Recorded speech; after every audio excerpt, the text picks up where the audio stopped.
नमस्कार। चुनाव की घोषणा हो चुकी है और मध्य प्रदेश में रिकॉर्ड तोड़ मुख्यमंत्री शिवराज सिंह चौहान पिछले कुछ दिनों से एक अलग मूड में नज़र आ रहे हैं। ख़ास तौर पर पिछले एक हफ्ते में जो उनका चेहरा सामने आया है वह दिल्ली लॉबी को चौंका रहा है, खासकर गुजरात लॉबी को। शीर्ष नेतृत्व के सामने हमेशा सिर झुकाने वाले शिवराज अचानक सीना ठोंक कर सामने खड़े हो गए हैं।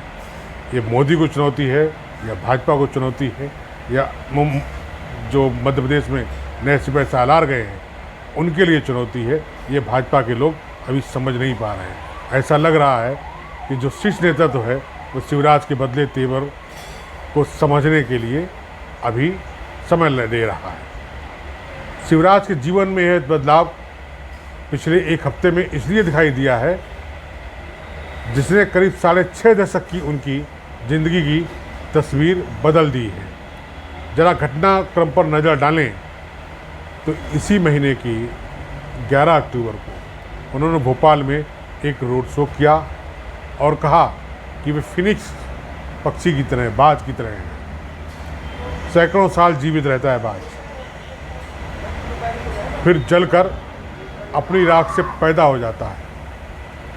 फिनिक्स दुनिया में अपनी तरह का अकेला पक्षी माना जाता है जिसका अपना कोई परिवार नहीं होता। यह सैकड़ों साल की अपनी ज़िंदगी अकेले ही जीता है। उससे पहले भी शिवराज ने इसी तरह का बयान दिया था। बात 5 साल पहले 2018 के आखिरी महीने की है। विधानसभा चुनाव हारकर जब शिवराज मुख्यमंत्री का अधिकृत आवास छोड़ रहे थे तब उन्होंने अपने लोगों से कहा था, चिंता मत करना, मैं हूँ ना, टाइगर अभी जिंदा है। तो ये टाइगर से फिनिक्स तक की यात्रा का लब्बो-लुआब क्या है, इसको समझने की हम थोड़ी कोशिश करते हैं। शिवराज सिंह के जीवन में बहुत पानी बह चुका है और बह गया है, बह रहा है। मुख्यमंत्री की जो कुर्सी उन्होंने जनता की वजह से खोई थी वह ग्वालियर वाले महाराज की कृपा से और कांग्रेस की बगावत के बाद 15 महीने में ही उन्होंने फिर हासिल कर ली। फ़र्क सिर्फ इतना था कि इस बार कुर्सी उन्हें नरेंद्र मोदी की कृपा से मिली थी, क्योंकि उन्होंने ही उन्हें फिर से मुख्यमंत्री बनाने का फैसला किया था। कमलनाथ सरकार के पतन में अहम भूमिका निभाने वाले अमित शाह किसी और को मुख्यमंत्री बनाने का आश्वासन दे चुके थे। ये कोई और कौन है?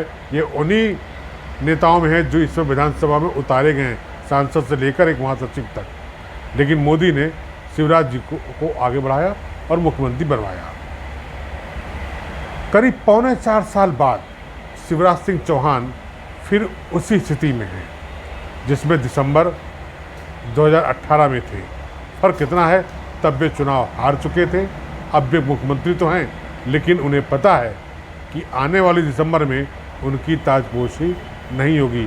अगर भाजपा जीतती है तो भी, और अगर भाजपा हारती है तो स्वाभाविक है मुख्यमंत्री नहीं बनेंगे। माना जा रहा है एक बार फिर रेड टाइगर जिंदा है कहना पड़ सकता है, लेकिन वे अक्टूबर में ही टाइगर से फिनिक्स में तब्दील हो गए हैं। दरअसल पिछले 4 महीने में जो घटनाक्रम हुआ है वो बताता है कि केंद्रीय नेतृत्व, खासकर नरेंद्र मोदी और अमित शाह ने यह तय कर लिया है कि वे मध्य प्रदेश विधानसभा का चुनाव तो किसी भी कीमत पर जीतेंगे, लेकिन शिवराज सिंह को 5वीं बार मुख्यमंत्री नहीं बनने देंगे। इसलिए अब अमित शाह ने प्रदेश में विधानसभा चुनाव की व्यवस्था अपने हाथ में ले ली है। तब यह भी साफ कर दिया कि मुख्यमंत्री शिवराज सिंह चौहान भाजपा के मुख्यमंत्री चेहरा नहीं होंगे। भाजपा का कोई नेता होगा, लेकिन शिवराज सिंह मुख्यमंत्री का चेहरा नहीं है। चेहरा कौन है? प्रधानमंत्री बोले कमल ही चेहरा है। अमित शाह ने शुरू से ये कहा है कि मध्य प्रदेश में सामूहिक नेतृत्व और दिल्ली में नरेंद्र मोदी के नेतृत्व में भाजपा की सरकार बनेगी। दूसरी सूची में प्रवेश के बड़े बड़े नेताओं के नाम डालकर यह साबित भी कर दिया गया है कि एक तरफ शिवराज सरकारी खजाने के बल पर 5वीं बार मुख्यमंत्री बनाने की तैयारी कर रहे हैं, वहीं अमित शाह लगातार प्रदेश में सामूहिक नेतृत्व की बात कर रहे हैं। भाजपा का कोई भी नेता शिवराज सिंह का नाम लेने से बच रहा है और तैयार भी नहीं है। पिछले महीने की 25 तारीख मतलब 25 सितंबर को दीनदयाल उपाध्याय की जयंती के दिन भोपाल में नरेंद्र मोदी ने भी अमित शाह की बात पर मोहर लगाई। लाखों पार्टी कार्यकर्ताओं के बीच मोदी ने अपने भाषण में शिवराज का नाम तक नहीं लिया। ये पहली बार था कि शिवराज का नाम मोदी जी ने मंच पर नहीं लिया।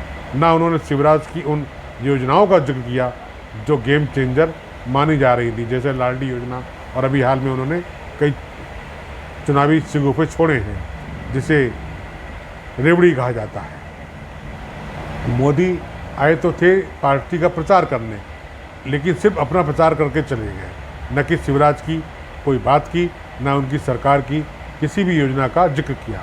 उसके बाद ये साफ हो गया शिवराज अपनी आखिरी पारी खेल रहे हैं, वह भी नाइट बैटर की भूमिका। इस बात पर मीडिया में खूब चर्चा हुई और तो और गोदी मीडिया ने भी सवाल उठाना शुरू कर दिया। इस घटना के 10 दिन बाद 5 अक्टूबर को शिवराज ने ऐसा दांव चला जिसने सबको आश्चर्यचकित कर दिया। उस दिन नरेंद्र मोदी जबलपुर आए हुए थे, बड़ी सभा थी, शिवराज भी उस सभा में मौजूद थे। शिवराज ने मोदी के भाषण से पहले ही सभा में लाई गई जनता से पूछ लिया, मेरी सरकार कैसी चल रही है, अच्छी चल रही है कि नहीं चल रही है, मैं अच्छा काम कर रहा हूँ कि नहीं कर रहा हूँ। शिवराज के सवाल पर जो जवाब जनता ने दिया उसे मोदी ने भी सुना। इस सभा के अगले दिन शिवराज एक कदम और आगे बढ़ जाते हैं। दिंडोरी में एक सरकारी सभा में उन्होंने फिर जनता के सामने सवालों की गोली फेंकी कि कैसी सरकार चला रहा हूँ, अच्छी सरकार चला रहा हूँ कि नहीं, मेरी सरकार इतनी बननी चाहिए या नहीं बननी। ध्यान दें, मेरी सरकार, भाजपा की नहीं है। मामा को फिर से मुख्यमंत्री बनना चाहिए या नहीं, ये भी शिवराज सिंह ने उस सभा में पूछा। शिवराज सिंह यहीं नहीं रुके, उन्होंने भीड़ से अगला सवाल दाग दिया, नरेंद्र मोदी को प्रधानमंत्री बनना चाहिए कि नहीं। साथ से मंच से ये भी कहा, जो मेरा साथ देगा मैं उसका साथ दूंगा। अब ये क्या कहना चाहते थे शिवराज, यह भाजपा के भीतर अब इस पर मंथन चल रहा है। शिवराज की इस रैली ने राजनीतिक हलकों में सनसनी फैला दी है। माना यह जा रहा है शिवराज अब पूरी तरह बगावत के मूड में आ गए हैं। उन्होंने जनता के बीच सार्वजनिक मंच से मोदी शाह को उत्तर दे दिया है। ये भले ही सामूहिक नेतृत्व की बात करें, लेकिन शिवराज ने अपना दावा जनता की अदालत में पेश कर दिया है। शिवराज के इस बदले रूप की चर्चा चल ही रही थी। केंद्रीय नेतृत्व ने प्रदेश के विधानसभा प्रत्याशियों की चौथी सूची जारी कर दी। 57 नामों की इस सूची में शिवराज के साथ साथ ज़्यादातर नाम उन्हीं की पसंद के थे। शिवराज ने इस पर प्रतिक्रिया भी दी। उन्होंने कहा, प्रदेश संगठन की ओर से जो नाम सुझाए गए थे, केंद्रीय नेतृत्व को भेजे गए थे, उन्हें मंजूरी दे दी है। इसके लिए केंद्रीय नेतृत्व का आभार। शिवराज की इस प्रतिक्रिया के बाद यह सवाल उठता है कि अगर केंद्रीय नेतृत्व ने प्रदेश संगठन की सिफारिश मानी है, तो फिर दिल्ली ने जो सर्वे कराए थे उनका क्या हुआ। जब यही करना था तब सर्वे कराया ही क्यों था। चौथी सूची में उन लोगों के नाम भी थे जो पार्टी में शिवराज सिंह के विरोधी माने चाहते हैं।